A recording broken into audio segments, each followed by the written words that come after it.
ইসরায়েলের প্রতিরক্ষা ভেঙে ইরানের হামলা, নেতানিয়াহু বাহিনীর সদর দফতরে আক্রমণের দাবি হিজবুল্লাহর। ইরানকে পরাজয় স্বীকার করে চুক্তি করার আহ্বান ট্রাম্পের।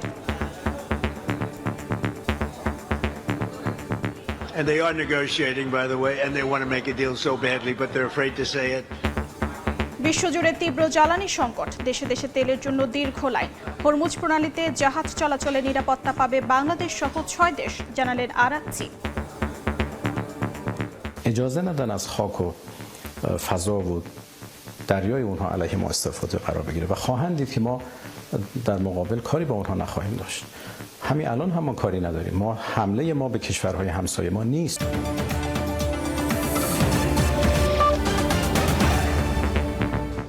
আন্তর্জাতিক সময়ের সঙ্গে আছি আমি অর্জিতা শেহসিন। ইরানকে বাস্তবতা মেনে পরাজয় স্বীকার করে চুক্তিতে যেতে আহ্বান জানিয়েছে যুক্তরাষ্ট্র। দেশটি চুক্তি করতে আগ্রহী, তবে বলতে ভয় পাচ্ছে বলে দাবি করেছেন প্রেসিডেন্ট ডোনাল্ড ট্রাম্প। তেহরান বলছে সমঝোতায় পৌঁছাতে হলে স্থায়ীভাবে সংঘাত বন্ধে সম্মত হতে হবে। এদিকে ইরানে হামলা অব্যাহত রেখেছে যুক্তরাষ্ট্র ও ইসরায়েল। জবাবে তেল আবিব ও মধ্যপ্রাচ্যে পাল্টা হামলা চালাচ্ছে আইআরজিসি। এর মধ্যে হরমুজ প্রণালীতে জাহাজ চলাচলে নিরাপত্তা পাবে বাংলাদেশ সহ 6 দেশ বলে জানিয়েছেন ইরানের পররাষ্ট্রমন্ত্রী। ইসরায়েলের সুরক্ষা ব্যবস্থা ভেদ করে বিভিন্ন স্থাপনায় আঘাত হানছে ইরানের ক্ষেপণাস্ত্র। তেহরানের দাবি, ডিমোনা ও হাইফায় চালানো হামলায় ব্যাপক ক্ষয়ক্ষতি হয়েছে। ইসরায়েলে হামলা চালিয়েছে হিজবুল্লাহ। তাদের রকেট মেতুলা, দাফনা এবং নাহারিয়া এলাকায় আঘাত এনেছে। এমনকি নেতানিয়াহু বাহিনীর সদর দপ্তর লক্ষ্য করে হামলার দাবি করেছে ইরানপন্থী সংগঠনটি। মধ্যপ্রাচ্যের বিভিন্ন দেশেও প্রতিশোধমূলক হামলা অব্যাহত রেখেছে ইরান। কুয়েত আন্তর্জাতিক বিমানবন্দরের জ্বালানি ট্যাঙ্কি ইরানি ড্রোন হামলায় ভয়াবহ অগ্নিকাণ্ডের ঘটনা ঘটেছে। এছাড়া সংযুক্ত আরব আমিরাতের আল দাফরা বিমান ঘাঁটি এবং দুবাই বিমানবন্দরের আশপাশেও বিস্ফোরণের খবর পাওয়া গেছে।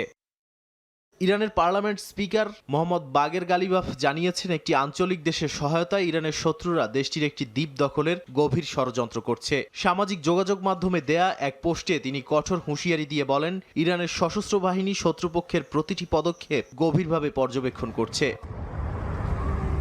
জবাবে ইসরায়েলি বিমান বাহিনী তেহরান সহ ইরানের বিভিন্ন শিল্পাঞ্চলে বিমান হামলা চালিয়েছে। ইরানের বেশ কিছু অস্ত্র ও ড্রোন তৈরির কারখানা লক্ষ্য করে কয়েক দফা বোমা বর্ষণের দাবি করেছে তেল আবিব। অন্যদিকে লেবানন সীমান্তে আগ্রাসন বহুগুণ বাড়িয়েছে নেতানিয়াহু সরকার। দক্ষিণ লেবাননে ব্যাপক হামলার খবর পাওয়া গেছে। এদিকে মার্কিন প্রেসিডেন্ট ডোনাল্ড ট্রাম্প বলেছেন, ইরান শান্তি চুক্তি করতে চাইলেও তারা ভয়ের মধ্যে আছে। একই সঙ্গে দেশটিকে বাস্তবতা মেনে পরাজয় স্বীকার করে চুক্তিতে যাওয়ার আহ্বান জানান তিনি। And they are negotiating, by the way, and they want to make a deal so badly, but they're afraid to say it because they figure they'll be killed by their own people. তবে মার্কিন প্রশাসনের আলোচনার দাবিকে সরাসরি নাকচ করে দিয়েছেন ইরানের পররাষ্ট্রমন্ত্রী আব্বাস আরাকচি। কোনো রাজনৈতিক সমঝোতায় পৌঁছাতে হলে ধ্বংসযজ্ঞের দায়ভার গ্রহণ এবং পুনর্গঠনের প্রতিশ্রুতি নিশ্চিত করতে হবে বলেও জানিয়েছেন আরাকচি। তিনি আরও জানান, হরমুজ প্রণালীতে জাহাজ চলাচলে নিরাপত্তা পাবে বাংলাদেশ সহ 6টি দেশ। চীন, রাশিয়া, পাকিস্তান, ইরাক এবং সম্প্রতি ভারতের 2টি জাহাজও হরমুজ প্রণালী দিয়ে গেছে। এছাড়া আরো কিছু দেশ, সম্ভবত বাংলাদেশও আছে। এই দেশগুলো আমাদের সঙ্গে কথা বলেছে এবং সমন্বয় করেছে। আগামীতেও এভাবেই চলবে। যুদ্ধের কারণে থমকে গেছে বিশ্বের অন্যতম গুরুত্বপূর্ণ জলপথ হরমুজ প্রণালী। আন্তর্জাতিক সামুদ্রিক সংস্থা আইএমও প্রধান জানিয়েছেন, সেখানে বর্তমানে 2000 জাহাজ এবং 20,000 নাবিক আটকা পড়ে এক চরম অনিশ্চয়তার মধ্যে দিন কাটাচ্ছেন। দীর্ঘ সময় জাহাজে আটকে থাকায় নাবিকদের মধ্যে মানসিক অবসাদ ও খাদ্যের অভাব দেখা দিয়েছে। নাদিম মারজান, সময় সংবাদ। রাশিয়া ও চীনের সহায়তায় টিকে আছে তেহরানের সামরিক সক্ষমতা, এমনটা দাবি করছে গণমাধ্যম ফিনান্সিয়াল টাইমস এবং যুক্তরাষ্ট্রভিত্তিক গবেষণা সংস্থা আটলান্টিক কাউন্সিল। তাদের মতে, মার্কিন ঘাঁটি, যুদ্ধজাহাজ ও গুরুত্বপূর্ণ সেনা স্থাপনাগুলোর অবস্থান সম্পর্কে ইরানের সামরিক বাহিনীকে সুনির্দিষ্ট তথ্য দিচ্ছেন রুশ গোয়েন্দা কর্মকর্তারা। বিশ্লেষকদের মতে, চীন, রাশিয়া ও ইরান মিলে গড়ে তুলেছে অ্যাক্সিস অফ ইভেশন, যার মাধ্যমে পশ্চিমা নিষেধাজ্ঞা এড়িয়ে প্রযুক্তি, যন্ত্রাংশ ও সামরিক উপকরণ আদান প্রদান করছে দেশ তিনটি। যুক্তরাষ্ট্র ও ইসরায়েলের সঙ্গে যুদ্ধরত ইরানকে ড্রোন, খাদ্য ও ক্ষেপণাস্ত্র দিয়ে সহযোগিতা করছে রাশিয়া। বৃহস্পতিবার এক প্রতিবেদনে এ তথ্য জানায় ব্রিটিশ সংবাদ মাধ্যম ফিনান্সিয়াল টাইমস। প্রতিবেদনে আরও বলা হয়, যুদ্ধের শুরু থেকে ইরানকে গোয়েন্দা সহায়তা দিচ্ছে রাশিয়া। যুক্তরাষ্ট্র ভিত্তিক গবেষণা সংস্থা আটলান্টিক কাউন্সিলের মতে ইরানকে সহায়তার ক্ষেত্রে রাশিয়ার ভূমিকা কেবল অস্ত্র বা সরঞ্জাম পাঠানোতেই সীমাবদ্ধ নয়। মধ্যপ্রাচ্যে কোথায় কোথায় মার্কিন ঘাঁটি, যুদ্ধজাহাজ ও গুরুত্বপূর্ণ স্থাপনা আছে সেসবের অবস্থান সম্পর্কে ইরানের প্রতিরক্ষা বাহিনীকে সুনির্দিষ্ট তথ্য দিচ্ছেন রুশ গোয়েন্দা কর্মকর্তারা। একই সঙ্গে যুদ্ধে ইরানকে সহায়তার ক্ষেত্রে চীনের ভূমিকা আরও সূক্ষ্ম এবং কৌশলগত। চীন সরাসরি যুদ্ধের ময়দানে না থাকলেও ডুয়াল ইউজ প্রযুক্তি যেমন সেন্সর, স্যাটেলাইট ন্যাভিগেশন সিস্টেম ও মাইক্রোচিপ সরবরাহের মাধ্যমে ইরানের অস্ত্র উৎপাদন অব্যাহত রাখতে সহায়তা করছে। বিশেষ করে চীনের বেইডো স্যাটেলাইট সিস্টেম ব্যবহারের মাধ্যমে ইরান তাদের ড্রোন ও ক্ষেপণাস্ত্রের টার্গেটিং আরও উন্নতি করেছে বলে জানায় আটলান্টিক কাউন্সিল। বিশ্লেষকদের মতে চীন, রাশিয়া ও ইরান মিলে গড়ে তুলেছে তথাকথিত অ্যাক্সিস অফ ইভেশন, যার মাধ্যমে পশ্চিমা নিষেধাজ্ঞা এড়িয়ে প্রযুক্তি, যন্ত্রাংশ ও সামরিক উপকরণ আদান প্রদান চলছে। বিশেষ করে ডুয়াল ইউজ প্রযুক্তি ব্যবহার করে ইরান তাদের ড্রোন ও ক্ষেপণাস্ত্র সক্ষমতা বাড়িয়ে যাচ্ছে। অর্জিতা শেহজিন, সময় সংবাদ। ইরান যুদ্ধে যুক্তরাষ্ট্রের সামনে নতুন হুমকি কম উচ্চতার ও সস্তা আত্মঘাতী ড্রোন। সামরিক বিশেষজ্ঞরা বলছেন শাহেদ 136-এর মতো ড্রোনগুলো যুদ্ধের ধরনই বদলে দিচ্ছে। কম খরচে ব্যাপক আক্রমণের ক্ষমতা সম্পন্ন যুক্তরাষ্ট্রের মতো শক্তিধর দেশকেও নতুন করে ভাবতে বাধ্য করছে। ইরানের শাহেদ 136-এর মতো ড্রোনগুলো ছোট, সস্তা এবং একবার ব্যবহারযোগ্য হলেও অত্যন্ত কার্যকর। চলমান যুদ্ধে এগুলো ক্রুজ মিসাইলের বিকল্প হিসেবে ব্যবহার করা হচ্ছে। রাডার, দূতাবাস ও তেল গ্যাস অবকাঠামো লক্ষ্য করে হামলায় এই ড্রোন এরই মধ্যে বড় ধরনের ক্ষতি করেছে। বিশেষজ্ঞরা বলছেন এই ড্রোনগুলো বড় লক্ষ্যবস্তু ধ্বংস করতে না পারলেও শত শত ড্রোন একসাথে ছোড়া হলে তা প্রতিরক্ষা ব্যবস্থা ভেঙে ফেলতে পারে। যুক্তরাষ্ট্রের মতো শক্তিশালী নৌবহরও একযোগে শতাধিক ড্রোন হামলার মুখে ঝুঁকিতে পড়তে পারে। এটাই নতুন যুদ্ধের বাস্তবতা, যেখানে সংখ্যার শক্তি প্রযুক্তিকে চ্যালেঞ্জ করছে। একটি শাহেদ ড্রোনের দাম প্রায় $35,000, কিন্তু সেটি ভূপাতিত করতে যুক্তরাষ্ট্রকে খরচ করতে হচ্ছে $10 থেকে $40 লাখ পর্যন্ত। ফলে কম খরচে প্রতিরক্ষা ব্যবস্থা তৈরি এখন যুক্তরাষ্ট্রের জন্য বড় চ্যালেঞ্জ হয়ে দাঁড়িয়েছে। বিশেষজ্ঞদের মতে এই ড্রোন প্রযুক্তি প্রথম বিশ্বযুদ্ধে মেশিনগানের মতোই যুদ্ধের চরিত্র বদলে দিচ্ছে। ভবিষ্যতে যুদ্ধ হবে হাই লো মিক্স, অর্থাৎ উন্নত ও ব্যয়বহুল অস্ত্রের পাশাপাশি থাকবে সস্তা, সহজে উৎপাদনযোগ্য ড্রোনের ব্যাপক ব্যবহার। ইউক্রেন ও ইরান সংঘাত এই পরিবর্তনের স্পষ্ট ইঙ্গিতই দিচ্ছে। রাইসা জান্নাত, সময় সংবাদ।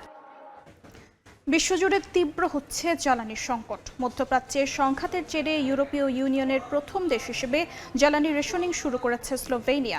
ভারতের তেলের পাম্পগুলোতে যানবাহনের দীর্ঘ সারি, ঘণ্টার পর ঘণ্টা অপেক্ষা থেকেও তেল পাচ্ছেন না অনেকে। অনিশ্চিত আগামীর আশঙ্কায় দিশেহারা সাধারণ মানুষ থেকে শুরু করে শ্রমজীবী শ্রেণী। ভারতের মহারাষ্ট্র, তেলেঙ্গানা থেকে আসাম সবখানেই পাম্পে এখন যানবাহনের দীর্ঘ সারি। ইরান যুদ্ধের প্রভাবে হরমুজ প্রণালী দিয়ে তেল সরবরাহ ব্যাহত হওয়ায় দেশজুড়ে তৈরি হয়েছে তীব্র সংকট। যেখানে আগে তেল নিতে সময় লাগত মাত্র কয়েক মিনিট, এখন সেখানে ঘন্টার পর ঘন্টা অপেক্ষা করতে হচ্ছে চালকদের। প্রয়োজনীয় জ্বালানির বড় অংশ আমদানি নির্ভর হওয়ায় ভারতের পাম্পগুলোতে এখন শুধুই তেল ফুরিয়ে যাওয়ার আতঙ্ক। ইউরোপীয় ইউনিয়নের প্রথম দেশ হিসেবে জ্বালানি রেশনিং শুরু করেছে স্লোভেনিয়া। মধ্যপ্রাচ্যে চলমান সংঘাতের জেরে সরবরাহ ব্যবস্থা ব্যাহত হওয়ার পাশাপাশি আসন্ন সংকটের আশঙ্কায় সাধারণ মানুষের মধ্যে শুরু হয়েছে প্যানিক বাইং বা আতঙ্কিত হয়ে চাহিদার অতিরিক্ত জ্বালানি কেনা। পাম্পগুলোতে তেল মজুতের হিড়িক সামাল দিতেই ব্যক্তিগত গাড়ির জন্য দিনে মাত্র 50 লিটার তেলের সীমা বেঁধে দিয়েছে সরকার। তবে সংশ্লিষ্টরা বলছেন এতে করে বাজারে চাপ আরও স্পষ্ট হয়ে উঠছে। সোমালিয়ার রাজধানী মোগাদিশুর চিত্র আরও ভয়াবহ। তেলের লিটার 65 সেন্ট থেকে বেড়ে $1.40 পৌঁছানোয় হাজারো পরিবারের জীবিকা হুমকিতে পড়েছে। সারাদিন গাড়ি চালিয়েও তেলের খরচ আর মালিককে ভাড়া দেওয়ার পর পকেটে কিছুই থাকছে না চালকদের। বাড়তি ভাড়া এড়াতে যাত্রীরা গন্তব্যে যাচ্ছেন পায়ে হেঁটে। ফলে অনেক চালক বাধ্য হয়ে তাদের যানবাহন গ্যারেজে তুলে রাখছেন। জ্বালানি বাজারের এই অস্থিরতা কেবল এক দেশের সমস্যা নয়, বরং বিশ্বজুড়ে সরবরাহ ব্যবস্থার ভঙ্গুরতাকে প্রকাশ করছে। বিশ্লেষকরা বলছেন বিশ্ববাজারের এই ধাক্কা মোকাবিলায় কৌশলগত মজুদ ব্যবহার করেও পরিস্থিতি পুরোপুরি নিয়ন্ত্রণ করা কঠিন হয়ে পড়ছে। সাধারণ মানুষ এখন শুধু দাম কমার অপেক্ষায় নেই, বরং অনিশ্চিত আগামীতে তেলের প্রাপ্যতা নিয়েই সবচেয়ে বেশি চিন্তিত তারা। ফারহাদ চৌধুরী, সময় সংবাদ। মধ্যপ্রাচ্যের যুদ্ধের প্রভাব ব্রিটেনের মূল্যস্ফীতির উপরও পড়তে শুরু করেছে। ফেব্রুয়ারিতে মূল্যস্ফীতি 3% স্থির থাকলেও সামনে বাড়ার আশঙ্কা করা হচ্ছে। জ্বালানির দামের ঊর্ধ্বগতি ও বৈশ্বিক অনিশ্চয়তা ব্রিটিশ অর্থনীতিকে নতুন চাপে ফেলছে বলে মনে করছেন বিশেষজ্ঞরা। চলতি বছর জানুয়ারির মতো ফেব্রুয়ারিতেও ব্রিটেনের মূল্যস্ফীতি 3% স্থির ছিল। পেট্রোলের দাম কিছুটা কমায় পোশাকের বাড়তি খরচের প্রভাব সাময়িকভাবে কমেছে। তবে এই স্বস্তি দীর্ঘস্থায়ী হচ্ছে না, কেননা বিশ্ববাজারে তেলের দাম এক মাসে প্রায় 50% বেড়েছে। অর্থনীতিবিদরা বলছেন এই প্রতিবেদন মূলত ইরান সংঘাতের আগের পরিস্থিতির প্রতিফলন। যুক্তরাষ্ট্র ইসরায়েলের হামলার আগে ব্যাংক অব ইংল্যান্ড আশা করেছিল মূল্যস্ফীতি 2% কাছাকাছি নামবে, কিন্তু বর্তমান পরিস্থিতিতে বছরের মাঝামাঝি তা 3.5% পৌঁছাতে পারে বলে আশঙ্কা করা হচ্ছে।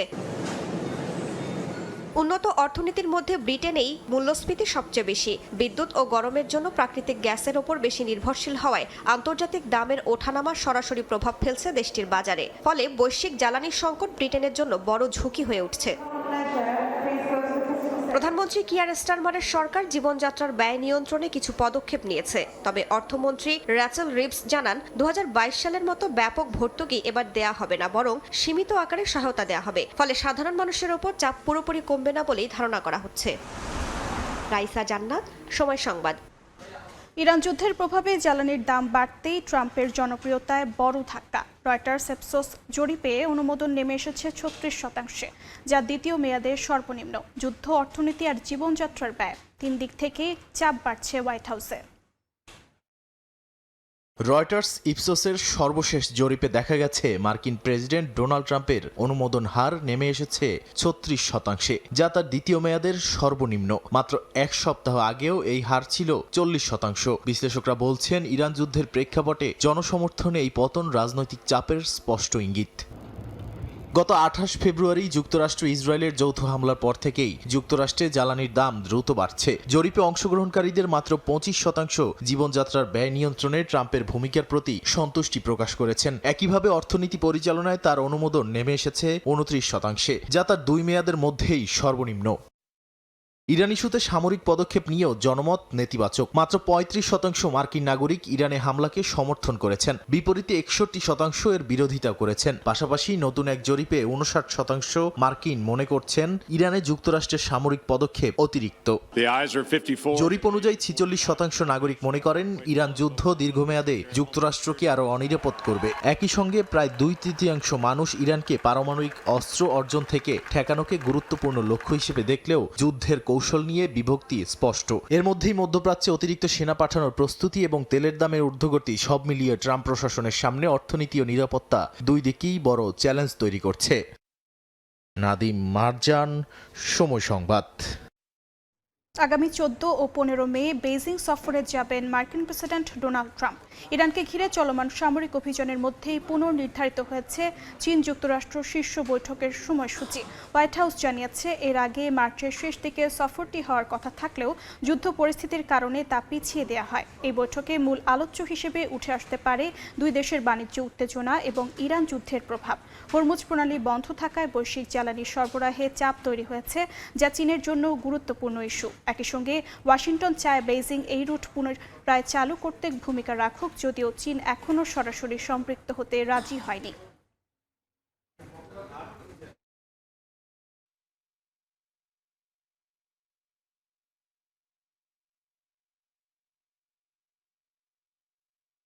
ইউক্রেন যুদ্ধ বন্ধে যুক্তরাষ্ট্রের প্রচেষ্টাকে স্বাগত জানিয়েছে রাশিয়া। তবে ক্রেমলিন সাফ জানিয়েছে যে কোনো সংলাপে রাশিয়ার স্বার্থের প্রতিফলন থাকতে হবে। এদিকে ইউক্রেনের ভেতর দিয়ে রুশ তেল সরবরাহ স্বাভাবিক না হওয়া পর্যন্ত কিয়েভকে প্রাকৃতিক গ্যাস না দেওয়ার ঘোষণা দিয়েছে হাঙ্গেরি। ইউক্রেনের দ্বিতীয় বৃহত্তম শহর খার্কিভে দফায় দফায় ড্রোন হামলা চালিয়েছে রাশিয়া। এতে শহরটিতে ব্যাপক ক্ষয়ক্ষতির খবর পাওয়া গেছে। হামলায় আহত হয়েছেন কয়েকজন বেসামরিক নাগরিক। ধ্বংসস্তূপের নিচে বেশ কয়েকজন চাপা পড়েছেন বলে জানিয়েছে স্থানীয় প্রশাসন। পাল্টা আঘাত এনেছে ইউক্রেনও। রাশিয়ার প্রতিরক্ষা মন্ত্রণালয় দাবি করেছে রাতভর মস্কো সহ দেশটির বিভিন্ন অঞ্চলে 350-র বেশি ড্রোন দিয়ে হামলা চালায় জেলেনস্কি বাহিনী। ড্রোনগুলো রাশিয়ার বিভিন্ন গুরুত্বপূর্ণ স্থাপনা লক্ষ্য করে ছোড়া হয়েছিল বলে দাবি ক্রেমলিনের, যদিও বেশিরভাগ ড্রোন ভূপাতিত করার কথা জানিয়েছে তারা। যুদ্ধের ময়দানে পাল্টাপাল্টি হামলার পাশাপাশি কূটনীতির টেবিলে চলছে সংঘাত বন্ধের আলোচনা। রুশ প্রেসিডেন্ট ভ্লাদিমির পুতিনের মুখপাত্র দিমিত্রি পেসকভ জানিয়েছেন, শান্তি প্রতিষ্ঠায় যুক্তরাষ্ট্রের যে কোনো প্রচেষ্টাকে তারা স্বাগত জানায়। পেসকভের মতে, প্রতিটি সংলাপই একটি কার্যকর সমাধানের দিকে এগিয়ে যাওয়ার এক একটি ধাপ। তবে এই ফর্মুলায় অবশ্যই রাশিয়ার স্বার্থের প্রতিফলন থাকতে হবে বলে সাফ জানিয়ে দিয়েছেন তিনি। চলমান সংঘাতের পাশাপাশি জ্বালানি যুদ্ধও তুঙ্গে। হাঙ্গেরির প্রধানমন্ত্রী ভিক্টর অরবান সাফ জানিয়েছেন, ইউক্রেনের ভেতর দিয়ে রুশ তেল সরবরাহ স্বাভাবিক না হওয়া পর্যন্ত তারা কিয়েভকে কোনো প্রাকৃতিক গ্যাস দেবে না। ড্রুজবা পাইপলাইন ক্ষতিগ্রস্ত হওয়ায় হাঙ্গেরি ও স্লোভাকিয়ায় তেল সরবরাহ 2 মাস ধরে বন্ধ রয়েছে। রুশ হামলার কারণে এই পরিস্থিতি দেখা দিয়েছে এমন দাবি ইউক্রেনের, যদিও হাঙ্গেরির অভিযোগ ইচ্ছাকৃতভাবে বন্ধ করা হয়েছে তেল সরবরাহ। ফরহাদ চৌধুরী, সময় সংবাদ। চীন ও উত্তর কোরিয়ার হুমকির বাড়ায় জাপান, দক্ষিণ কোরিয়া ও তাইওয়ান তাদের ক্ষেপণাস্ত্র সক্ষমতা দ্রুত সম্প্রসারণ করছে। জাপান দীর্ঘ পাল্লা এবং উচ্চ ক্ষমতা সম্পন্ন ক্ষেপণাস্ত্র উন্নয়নে এগোচ্ছে। দক্ষিণ কোরিয়া আঞ্চলিক নিরস্ত্রীকরণে মনোযোগ দিয়েছে, আর তাইওয়ান সমুদ্রভিত্তিক প্রতিরক্ষা শক্তিশালী করছে। প্রশান্ত মহাসাগরীয় অঞ্চলে চীন ও উত্তর কোরিয়ার হুমকি মোকাবেলায় নিজেদের ক্ষেপণাস্ত্র সক্ষমতা উন্নয়নে নজর দিচ্ছে বিভিন্ন দেশ। জাপান সম্প্রতি hyper velocity gliding projectile hypersonic ballistic মিসাইলের উন্নয়ন শুরু করেছে, যার প্রাথমিক পরিসীমা 1000 কিলোমিটার। ভবিষ্যতে এটি 3000 কিলোমিটার পর্যন্ত সম্প্রসারণের পরিকল্পনা রয়েছে। দক্ষিণ কোরিয়া আঞ্চলিক নিরস্ত্রীকরণে জোর দিচ্ছে। হিউনোমু 5 ব্যালিস্টিক মিসাইল 3000 কিলোমিটার পর্যন্ত পৌঁছায় এবং 8 টন ওজনের যুদ্ধাস্ত্র বহন করতে সক্ষম। এছাড়া হাইপারসনিক ক্রুজ মিসাইলের উন্নয়ন চলছে, যা আকাশ, সমুদ্র ও স্থল থেকে উৎক্ষেপণযোগ্য। এগুলোর উদ্দেশ্যই হলো উত্তর কোরিয়ার হুমকি মোকাবিলা। তাইওয়ানের স্বাধীনভাবে উৎক্ষেপণের ক্ষমতা না থাকলেও হোসুং ফেং এবং নতুন লং রেঞ্জ অ্যান্টিশিপ মিসাইলের মাধ্যমে চীনা নৌবাহিনীকে প্রতিরোধ করার কৌশল অবলম্বন করছে। নতুন ক্ষেপণাস্ত্রের পরিসীমা 600 থেকে 1000 কিলোমিটার, যা সমুদ্র ও উপকূলীয় লক্ষ্যকে আঘাত করার জন্য প্রস্তুত। তাইওয়ান মূলত মার্কিন জাপান নিরাপত্তা ছত্রছায়ার ওপর নির্ভরশীল। এশিয়া প্যাসিফিক অঞ্চলে সাম্প্রতিক সময়ে চীন যুক্তরাষ্ট্র উত্তেজনা বেড়েছে। বেইজিং এর প্রভাব মোকাবিলায় মিত্র জাপান, দক্ষিণ কোরিয়া ও তাইওয়ানকে নিয়ে বিভিন্ন মহড়া প্রদর্শন করছে ওয়াশিংটন। প্রতিরক্ষা শিল্পকে শক্তিশালী করার লক্ষ্যে কাজ করছে। বিশ্লেষকরা বলছেন, জাপান, দক্ষিণ কোরিয়া ও তাইওয়ানের ক্ষেপণাস্ত্র কর্মসূচি আঞ্চলিক সামরিক ভারসাম্যকে নতুন রূপ দিচ্ছে। তাদের মতে, পূর্ব এশিয়ার দেশগুলো ধীরে ধীরে মিসাইল যুগে প্রবেশ করছে। রাইসা জান্নাত, সময় সংবাদ। যুক্তরাষ্ট্রে এক তরুণীর মামলায় মেটা ও গুগলকে $6 মিলিয়ন ক্ষতিপূরণ দেওয়ার নির্দেশ দিয়েছে লস অ্যাঞ্জেলেসের একটি জুরি বোর্ড। আদালত বলছেন, ইচ্ছাকৃতভাবে ফেসবুক ও ইউটিউবের মতো আসক্তিমূলক প্ল্যাটফর্ম তৈরি করেছে এসব প্রতিষ্ঠান, যা শিশুদের মানসিক স্বাস্থ্যের জন্য ব্যাপক ক্ষতিকর। এই রায় এখন বিশ্বজুড়ে প্রযুক্তি কোম্পানিগুলোকে নতুন করে জবাবদিহিতার মুখে ফেলছে। তরুণ প্রজন্মের সামাজিক মাধ্যম আসক্তি নতুন কিছু নয়। ফেসবুক ও ইনস্টাগ্রামের সক্রিয় ব্যবহারকারী অল্প বয়সীরা, যার কেন্দ্রে রয়েছে গুগল ও মেটার মতো টেক কোম্পানি। এবার 2 প্রতিষ্ঠানকে শিশুদের মানসিক স্বাস্থ্যের ক্ষতির দায়ে দোষী সাব্যস্ত করেছে যুক্তরাষ্ট্রের লস অ্যাঞ্জেলেসের একটি জুরি বোর্ড, যেখানে বলা হয় গুগল ও মেটা সচেতনভাবে এমন প্ল্যাটফর্ম তৈরি করেছে যা শিশুদের জন্য ক্ষতিকর। মামলার বাদী 20 বছর বয়সী কেলি নামের তরুণী। অল্প বয়সে ইউটিউব ও ইনস্টাগ্রাম আসক্তিতে জড়িয়ে পড়েন তিনি। তার অভিযোগ, প্ল্যাটফর্মগুলো এমনভাবে ডিজাইন করা হয়েছে যা ব্যবহারকারীর মনোযোগ ধরে রাখে এবং দীর্ঘ সময় ব্যবহারে বাধ্য করে। বোর্ড তাকে $6 মিলিয়ন ক্ষতিপূরণ দেওয়ার নির্দেশ দিয়েছে, যার 70% মেটা আর বাকি 30% গুগল বহন করবে। মামলার শুনানিতে উঠে আসে চাঞ্চল্যকর তথ্য। মাত্র 6 বছর বয়সে ইউটিউব এবং 9 বছর বয়সে ইনস্টাগ্রাম ব্যবহার শুরু করেন কেলি। বয়স যাচাইয়ের কোনো কার্যকর বাধা না থাকায় সহজেই প্রবেশ করেন প্ল্যাটফর্মগুলোতে। এতে অল্প বয়সেই উদ্বেগ, বিষণ্ণতা সহ বিভিন্ন মানসিক সমস্যার শিকার হন তিনি। আইনজীবীদের অভিযোগ, ইনস্টাগ্রামের ইনফিনিটি স্ক্রল সহ নানা ফিচার আসক্তি তৈরির জন্য ইচ্ছাকৃতভাবে ডিজাইন করা হয়েছে। বিশেষ করে তরুণ ব্যবহারকারীদের টার্গেট করে প্ল্যাটফর্মের গ্রোথ কৌশল সাজানো হয়েছে। তবে ইনস্টাগ্রাম প্রধান এটিকে আসক্তি না বলে সমস্যাজনক ব্যবহার হিসেবে ব্যাখ্যা করেছেন। রায়ের পর মেটা ও গুগল দুপক্ষই আপিলের ঘোষণা দিয়েছে। তাদের দাবি, শিশুদের মানসিক স্বাস্থ্য একটি জটিল বিষয় যা একক কোনো অ্যাপের উপর নির্ভর করে না। মামলার শুরুতে স্ন্যাপ ও টিকটকও অভিযুক্ত ছিল, তবে বিচার শুরুর আগেই তারা সমঝোতায় পৌঁছে যায়। নিউ মেক্সিকো ও ক্যালিফোর্নিয়ায় পরপর দুটি রায়ে সোশ্যাল মিডিয়ার বিরুদ্ধে দায় প্রমাণিত হওয়ায় বিশেষজ্ঞরা এটিকে জনমতের ব্রেকিং পয়েন্ট হিসেবে ব্যাখ্যা করছেন। বরকতুল্লাহ, সময় সংবাদ। ভারতের অন্ধ্রপ্রদেশে যাত্রীবাহী বাসের সঙ্গে লরির সংঘর্ষে অন্তত 13 জন নিহত হয়েছেন। এ ঘটনায় আহত হয়েছেন আরও অন্তত 18 জন। বৃহস্পতিবার ভোরে রাজ্যটির মার্কাপুরাম জেলায় এই দুর্ঘটনা ঘটে।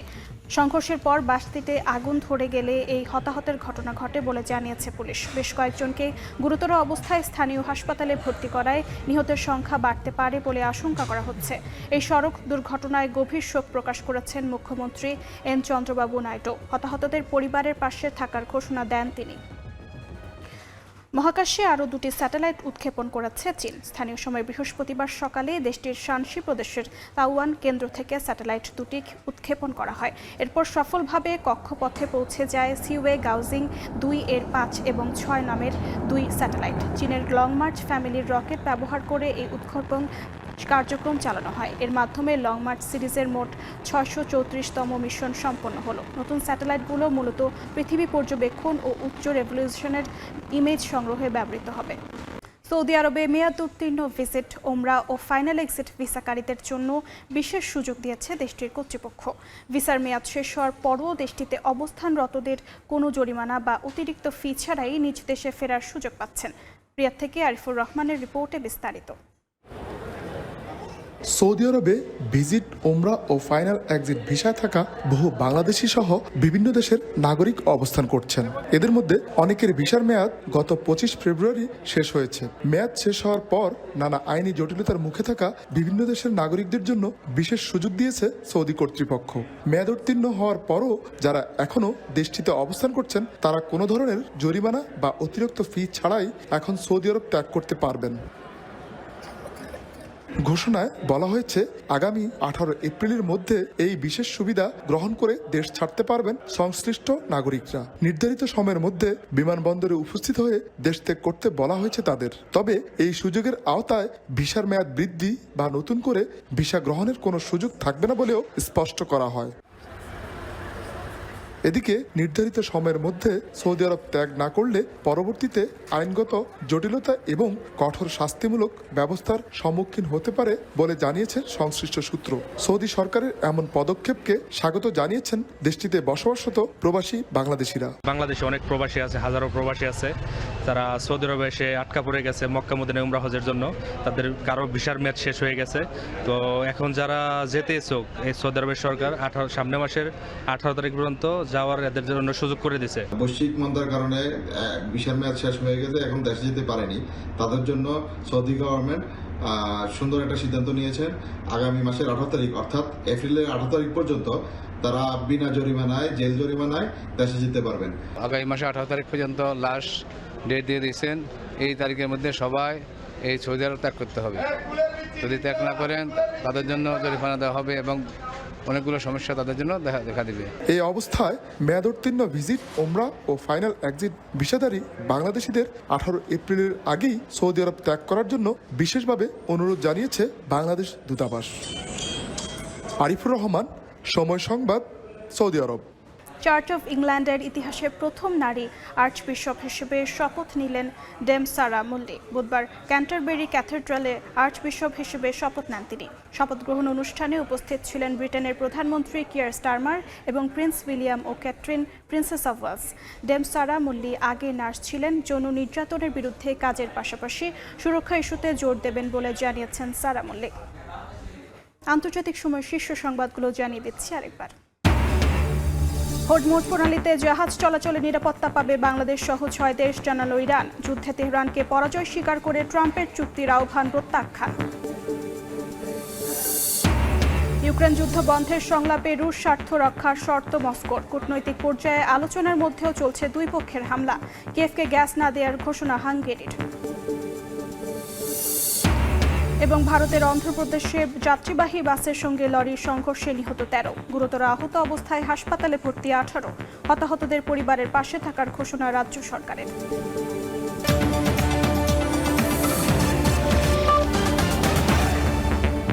এ ছিল আন্তর্জাতিক সময়। এরপর বিকেল 5টায় সময় সংবাদ নিয়ে সঙ্গে থাকবেন তোহা খান তামিম। অর্জিতা, আপনাকে ধন্যবাদ। বিকেল 5টার সময় সংবাদ নিয়ে ফিরছি কিছুক্ষণ পর। সঙ্গে থাকুন সময়ের।